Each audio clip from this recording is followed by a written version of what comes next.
of a Washington girl missing for almost 2 weeks. Lindsey Baum vanished without a trace as she simply walked home after visiting a friend just 4 blocks away. It was a route she had taken time and time again, but this time she didn't make it home. Yesterday was her 11th birthday. Now, this makes it worse. Her father, Scott Baum, could be deployed to Iraq at any moment without knowing the fate of his own daughter. I would love nothing more than to see my daughter before I have to go. So please, if you know anything, contact the hotlines, contact any 911 centers. But please, bring me my daughter home before I have to leave. The National Guard offering no word yet on whether they will send Lindsey's dad to Iraq, but insisting they're supporting Scott at this time. Is this really possible that the U.S. government is going to deploy a man whose 11-year-old daughter is missing and unaccounted for when he wants to search for her? That seems incomprehensible to me. How can anybody serve in a danger zone half a world away when they're frantic over the fate of their precious, beautiful little daughter? Straight out to my expert panel, Steve Cardian, former criminal investigator and director of Defend University, Rebecca Rose Woodland, a criminal defense attorney, and Dave Haviland, news director at News Talk 1450 KBKW in Aberdeen, Washington. Dave, you've been tracking this case from the very start. What is the very latest? Well, the latest so far, the Grace Harbor County Sheriff's Department tells us that they have not received any further clues. They are continuing to investigate and follow up on tips that they're receiving through the tip line.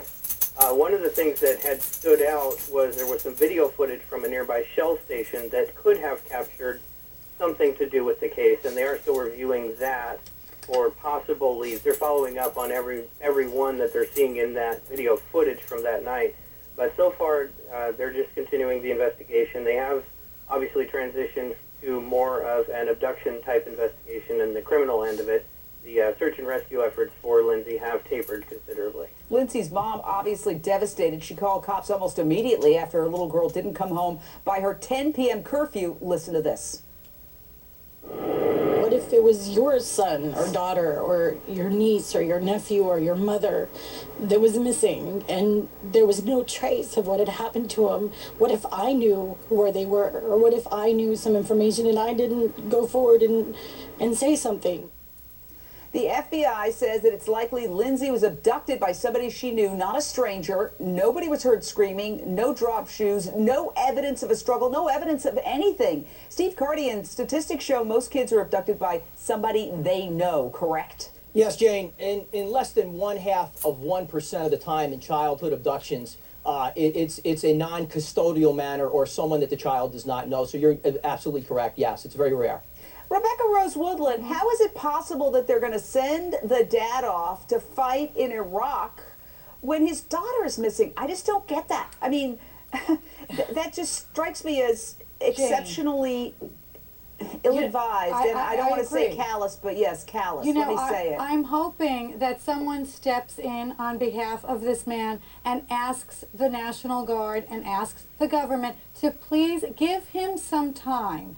Let's give him some time so that he doesn't have to make, there are legal arguments he can make to put off his deployment, but maybe someone could step in on behalf of the military and grant him what we would say, I guess, is a bit of time. Let's just give him an opportunity to further the search. Possibly, you know, the father and the mother are quite interested in this case, and usually they're the people that are very active in the search efforts and a grassroots effort. We've got the FBI involved, of course. We have the Sheriff's Department, but they're also going to be active by walking around the town and asking people, please try to remember. So let's hope that, let's plead with the national military organizations to step in, intervene, and give this man some time. If you're listening, whoever the big boss is, just let him stay and look for his daughter. Dave Haviland, though, he was getting divorced from the mother. They lived apart. He lived in Tennessee. She's in Washington State. And apparently the child was upset about the finalization of the divorce.